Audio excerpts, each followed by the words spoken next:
మహిమ కలుగునుగాక. దేవుడు మన మరి యొక్క దినానికి నడిపించినందుకై ఎంతగానో ఆయనకు కృతజ్ఞత కలిగి జీవించుట చాలా అవసరమైంది. ఈ దిన వాగ్దానం యెషయా గ్రంథం 66వ అధ్యాయం 12వ వచనం. మీరందరూ యూట్యూబ్ దగ్గరికి జాగ్రత్తగా దేవుని మాటలు వినుటకు ప్రేరేపించబడి ముందుకు రండి. అయితే నది వలె సమాధానము ఆమె యొద్దకు పారజేయుదును. I will external peace to her like a river. మై ఉస్की ఓర్ శాంతి కో నదీ కే సమాన్. అవును, సమాధానం ఎలాగూ ప్రవహిస్తూ ఉందంట, నది వలె. నది నీటితో ప్రవహించేటప్పుడు వేగంగా ప్రవహిస్తుంది, అన్ని అడ్డంకులు తొలగిస్తుంది, ముందుకు సాగిపోతుంది. అయితే దేవుని పిల్లలు ఎన్ని ఆటంకాలు వచ్చినా, ఎన్ని సమస్యలు వచ్చినా ముందుకు సాగాల, వెనుకంజ వేయకూడదు, నది వలె ప్రవహించాలా. అది చాలా శ్రేష్టమైనటువంటి. యెషయా గ్రంథములో 49వ అధ్యాయములో 18వ వచనములో నీకు క్షేమము నది వలెను, నీ క్షేమము నది వలెను, నీ నీతి సముద్ర తరంగం వలె ఉండును.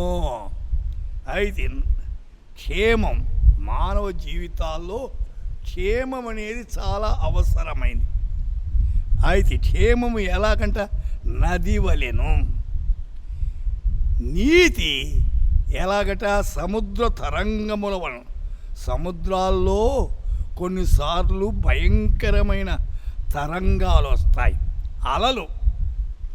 అయితే అన్నీ ఉండదు. కాబట్టి నీ నీతి సముద్ర తరంగములను అయితే ఉండదు.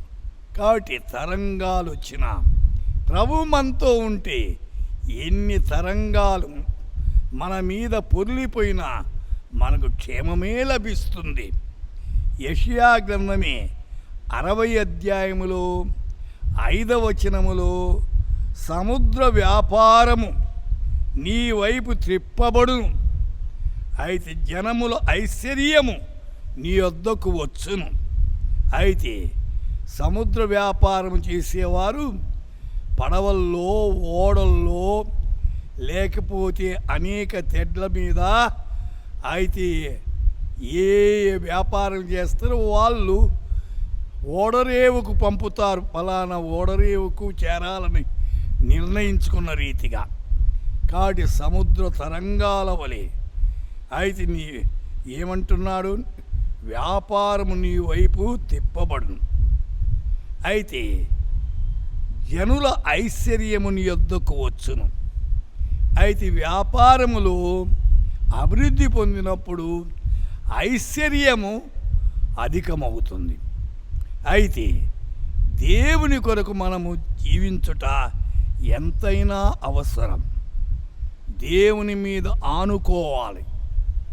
దేవుడు చెడగొట్టేవాడు కాదు, దేవుడు బాగు చేసేవాడు.